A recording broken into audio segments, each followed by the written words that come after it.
In Syria yesterday, we saw a regime driven from power following decades of brutal repression and after nearly 14 years of relentless conflict. Hundreds of thousands of lives were lost during this time, more than 100,000 people disappeared, and some 14 million were driven from their homes, often in the most atrocious circumstances. I have met many of them over the years, witnessed their despair and trauma as they bore testimony to the most serious human rights violations committed against them, including torture and the use of chemical weapons. Any political transition must ensure accountability for perpetrators of serious violations and guarantee that those responsible are held to account.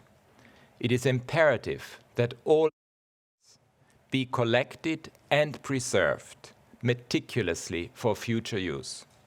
Reform of the security apparatus will be key. This transition must also ensure that the tragedy of missing people is addressed.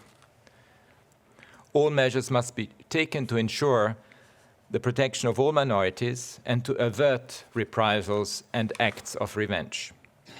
The only way forward is a nationally owned political process that brings an end to the litany of suffering, fulfills the aspirations of all Syrians, and ensures truth, justice, reparation, healing, and reconciliation.